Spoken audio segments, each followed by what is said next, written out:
മാനമൊക്കെ നോക്കിയിരുന്നിട്ട് ബോറടിക്കുന്നു. വെക്കേഷനൊക്കെ അല്ലേ, എന്തെങ്കിലും കളിക്കണ്ടേ? നമുക്ക് ഫുട്ബോൾ കളിച്ചാലാ? ഫുട്ബോളൊക്കെ കളിച്ച് മടുത്ത് എന്നും കളിക്കുന്ന ആളി. ഈ ക്രിക്കറ്റ് കളിച്ചാലാ? ക്രിക്കറ്റ് കളിച്ചിട്ടാണ് കഴിഞ്ഞ പ്രാവശ്യം ബാറ്റ് വന്നുകൊണ്ട് രാമുവിന്റെ തല പൊട്ടിയത്. പിന്നെ എന്തോ കളിക്കും? ഒരു കിടിൽ സാധനമുണ്ട്, നമ്മൾ കുറേ നാളായി കളിച്ചിട്ട്. അതെന്തുവാ? ആ കളിയുടെ പേരാണ് ഒളിച്ച് കളി. ഒളിച്ച് കളി കളിക്കാം, പക്ഷെ നമ്മൾ രണ്ടുപേരും അല്ലേ ഉള്ളൂ ഇവിടെ. അത് രാമുവിനെ ഷിബുവിനെയും കൂടി വിളിക്കണം. അതിന് രാമുവിന്റെ തല പൊട്ടി ഹോസ്പിറ്റലല്ലേ കഴിഞ്ഞ ആഴ്ച ക്രിക്കറ്റ് കളിച്ച്. അത് ശരിയാണല്ലേ, രാമു ഹോസ്പിറ്റലിൽ. അപ്പൊ നമുക്ക് രാജുവിനെയും ഷിബുവിനെയും വിളിക്കാം.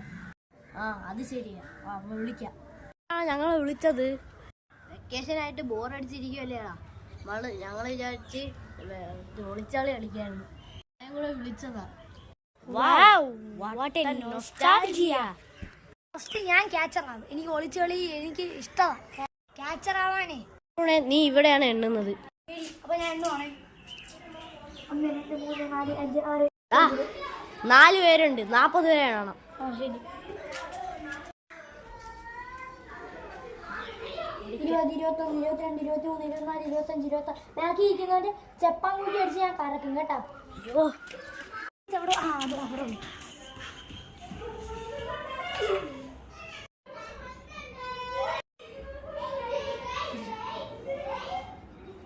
ഈ ജന്മത്തിൽ അവൻ എന്നെ കണ്ടുപിടിക്കാൻ പറ്റത്തില്ല.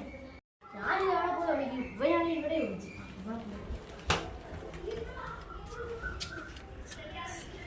ഒളിച്ചാലും സ്റ്റാർട്ട്. ദൈവം അവനിക്ക് ഒളിക്കാനുള്ള ബുദ്ധി കൊടുത്തില്ല. സ്റ്റാർട്ടായി എന്നെ കണ്ടുപിടിച്ച്. നിന്നെ ഒരിക്കലും രാജുവിനെ കണ്ടുപിടിക്കാൻ പറ്റത്തില്ല. അപ്പൊ ഇവിടെ എവിടെയോ ഉണ്ടവൻ. നോക്കാലോ, അവിടെ ഊട്ട കണ്ടിട്ടു. ഇവരെന്നെ ഇത്ര പെട്ടെന്ന് കണ്ടുപിടിച്ച ചുമ്മാ പറയുമായിരിക്കും. ബാക്കിയിട്ടിരിക്കുന്ന രാജു സാറ്റായി. അപ്പൊ എന്നെ കണ്ടുപിടിച്ച് നീ എന്നെ കണ്ടുപിടിച്ച്. പക്ഷെ നീ ചത്താലും വയ്യാനെ കണ്ടുപിടിക്കത്തില്ലടാ.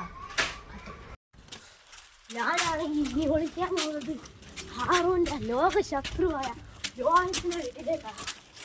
അവൻ ഒരിക്കലും അവിടെ കണ്ടുപിടിക്കത്തില്ല. 20 കിലോമീറ്റർ അകലെ പോയി വിളിച്ചാൽ അവൻ എന്നെ കണ്ടുപിടിക്കും.